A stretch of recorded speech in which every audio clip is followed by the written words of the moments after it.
एक आदमी के 3 मित्र थे और एक बार वो आदमी किसी मुकदमे में फंस गया। जज ने कहा कि यदि तुम्हारे पक्ष में कोई भी आकर के गवाही दे देगा तो तुम्हें जमानत मिल जाएगी, तुम रिहा हो जाओगे, वरना कल फांसी हो जाएगी।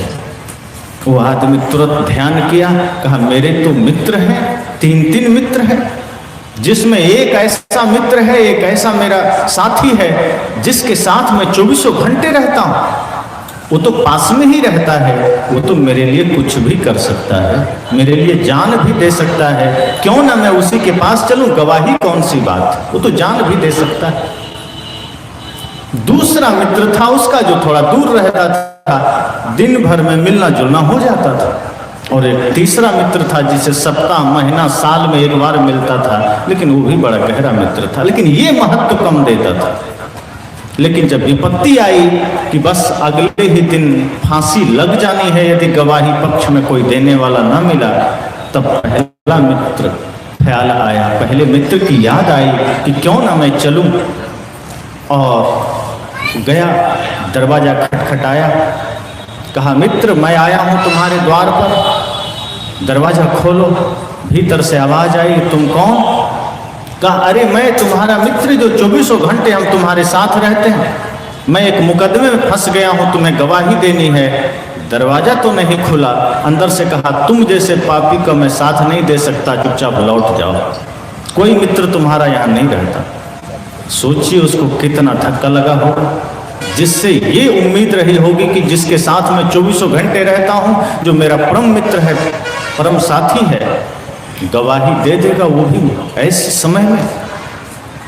अगर उसने मना कर दिया तो उसके दिल पर क्या गुजरा होगा कि वो मित्र मना कर दिया जिस पर मुझे सबसे ज्यादा भरोसा था, जो मेरे दिल में रहता था। अब उसे ध्यान आया कि एक और मित्र है, एक और साथी है जो शहर के बाहर रहता है, दिन भर में उससे भी भेंट हो जाती है, उससे भी मिलना जुलना हो जाता है। सोचा कि जो 24 घंटे साथ रहता था, जब वह साथ न दिया, वो दरवाजा भी ना खोला, तो जो शहर में किनारे में रहता है क्या वो साथ देगा? लेकिन मरता क्या ना करता। कहते हैं डूबने वाले को तिनके का सहारा भी मिल जाए तो वो अपने आप को भाग्यशाली समझने लगता है। वो कहा चलो चलते हैं, और वो बोझिल मन से, बोझिल कदमों से चला और अपने दूसरे मित्र के पास पहुंचा, दरवाजा खटखटाया, मित्र मैं तुम्हारे द्वार पर आया हूं। अंदर से आवाज आई, कौन? कहा तुम्हारा मित्र जो तुम्हारे साथ दिन में लगभग 1-2 बार तो बिता ही लेता है साथ, और मैं आज मुसीबत में हूं। दरवाजा खुलता है, वो दूसरा मित्र बाहर आता है। कहा ठीक है, आ जाओ, अंदर बैठो, अब बताओ क्या बात है? कहा बात इतनी सी है कि मैं मुकदमे में फंस गया हूं, मुझ पर केस हो गया है, और जज ने कहा है, न्यायाधीश ने कहा है कि अगर तुम्हारे पक्ष में कोई गवाही दे देगा तो तुम बच जाओगे, वरना तुम्हें फांसी हो जाएगी। इतनी बात सुनते ही उसका दूसरा मित्र कहता है, क्षमा करना मित्र, तुम अभी तो निकल जाओ, मैं कोर्ट के दरवाजे तक चला आऊंगा, अंदर नहीं जाऊंगा। जहां कोर्ट है, न्यायालय है, मैं उसके दरवाजे तक चला जाऊंगा, उसके गेट तक चला जाऊंगा, इतना तो मैं साथ दे सकता हूं, कोर्ट के अंदर मैं नहीं जा सकता, क्षमा करना, चाहे जो हो।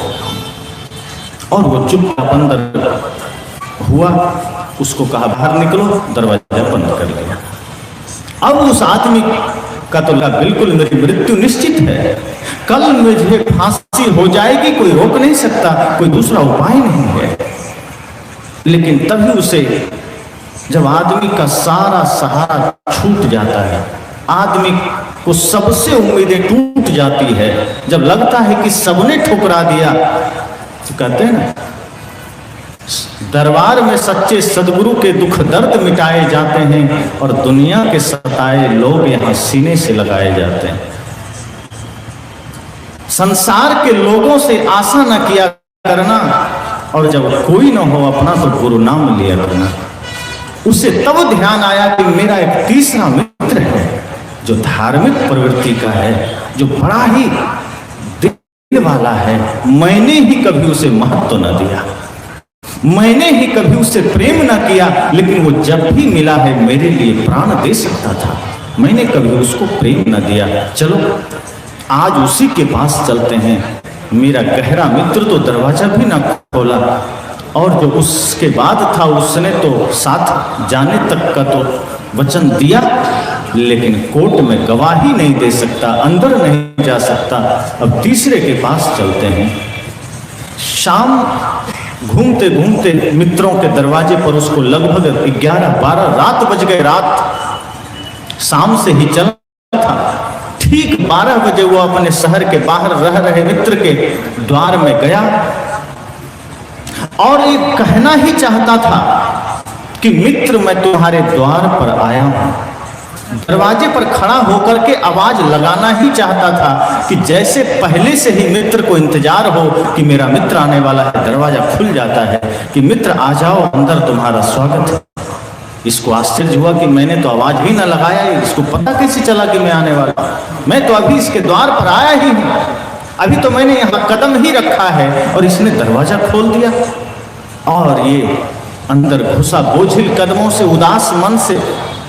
अंदर जो मित्र, तीसरा मित्र था, वो इसको गले से लगाया, कहा मित्र चिंता मत करो, बैठो, तुम चिंतित लग रहे हो। उसने कहा मित्र बहुत चिंता की बात है, मैं एक बहुत बड़ी समस्या में फंस गया हूं, बताओ तुम मेरा साथ दोगे। ने कहा चुप, बैठो बैठो, अभी वो सब बातें छोड़ो, पहले कुछ खाना पीना हो जाए, तुम भूखे होगे सुबह से शाम तक, तुम कुछ खाए नहीं हो, परेशान लग रहे हो, पहले कुछ खाना पीना हो जाए। उसने कहा अरे तुम्हें खाने की पड़ी है, कल मुझे फांसी हो जाएगी, मैं मर जाऊंगा, पहले तुम बताओ कि मेरा साथ दोगे कि नहीं, कोर्ट में जाकर के गवाही देनी है मेरे पक्ष में। तीसरे मित्र ने कहा क्या बात करते हो तुम, कोर्ट में गवाही देने की बात करते हो? अरे तेरे लिए तो मैं अपना प्राण भी दे सकता हूं, और जब कहो जहां कहो चल के गवाही दे देंगे, चिंता मत करो, जब मैं हूं तो चिंता की क्या बात। तीसरे मित्र ने कहा मेरे होते तुम्हें कोई कुछ नहीं कर सकता, काल भी तेरा कुछ नहीं बिगाड़ सकता, बाल भी बांका ना होगा, चिंता मत करो, खाओ पियो बढ़िया से, साथ में आराम करते हैं, कल कोर्ट जाकर के गवाही दे दूंगा, तुम छूट जाओगे। और वो तीसरा मित्र कोर्ट में जाकर के गवाही दिया और वो छूट गया। ये कहानी यहाँ संपन्न हुई, लेकिन हमारे जीवन की कहानी शुरू होती है कि ऐसे ही हर व्यक्ति के जीवन में 3 मित्र हैं। धन पहला मित्र है जिससे हमारी बड़ी निकटता होती है, बड़ा प्रेम होता है धन से, 24 घंटे हम उसका साथ कभी छोड़ना नहीं चाहते। सबसे गहरा मित्र हमारा धन है और हमेशा उसको हम साथ रखते हैं। और दूसरा मित्र जो हमारा है वो हमारा रिश्ते नाते मित्र परिवार है, जिससे दिन भर में हमारा आमना सामना होता रहता है। और तीसरा जो हमारा मित्र है वो यही धर्म है, सत्संग है, ज्ञान है, धर्म, जिससे हम जल्दी मिलते नहीं हैं। कभी मौका भी मिल जाए तो हम कुछ समय के लिए जाते हैं, 2 दिन का सत्संग है तो हम सोचते हैं अंतिम दिन जाएंगे, पहला दिन कौन है, अंतिम दिन देखेंगे। सत्संग के लिए हम टाल देते हैं जैसे हमें समय का पता हो कि कल हम जिंदा रहेंगे। जो वक्त, जो घड़ी, जो समय हमें मिलता है हम उसे कल पर टाल देते हैं। जो अवसर हमें मिलता है, प्रकृति जो हमें अवसर देती है उसे हम कल पर टाल देते हैं। एक भिखारी आया था युधिष्ठिर के दरबार पर, कहा भिक्षा दे दो। युधिष्ठिर ने कहा जाओ कल आना, जितना चाहोगे दे देंगे। वो भिखारी लौटने लगा। भीम ने यह बात सुनी तो वो एक नगाड़ा बजाने लगा। विजय का नगाड़ा था। वो नगाड़ा कब बजाया जाता था? जब किसी राजा को युद्ध में हराया जाता था, जब कोई बहुत बड़ी विजय हासिल की जाती थी। यदि एक विजय मिलती थी तो एक बार बजाता था, 2 विजय मिलती थी तो 2 बार बजाता था। लेकिन भीम ने उस दिन कमाल कर दिया, एक कौन कहे 2 कौन कहे, वो 20-25 बार बजाने लगा। सबने आश्चर्य किया कि आज तक इतनी बड़ी विजय कभी ना मिली, आज अचानक कौन सी लड़ाई हुई जो इतनी बड़ी विजय मिल गई? भीम इतना तेज नगाड़ा क्यों बजा रहे हो? भीम ने कहा आप सबको पता नहीं है, आज सबसे बड़ी विजय हुई है भैया युधिष्ठिर की। लोगों ने कहा ऐसा क्या? तब तक युधिष्ठिर भी आगे कहे, अरे मुझे तो पता ही नहीं। कहा अभी एक भिखारी आया था, आपने कहा कि कल आ जाना। आपको पता है आपने काल पर विजय पा लिया है, क्योंकि अब आपको ये पता है कि आप कल तक जिंदा रहेंगे। कल आपने बुलाया है, इसका मतलब तो यही होता है कि कल तक आप जिंदा रहेंगे, ये आपको पता है। काल पर आपने विजय पा ली है, और जो व्यक्ति काल पर विजय पा लेता है उससे बड़ा विजय श्री और किसी को नहीं मिलता। इसलिए मुझे लगा कि आप काल पर विजय पा लिए हैं, तो मैं नगाड़ा बजा दूं जितना मन। युधिष्ठिर शर्मिंदा हुआ, कहा क्षमा करना, मैं भूल गया था। उस भिक्षुक को बुलाकर फिर भिक्षा दिया।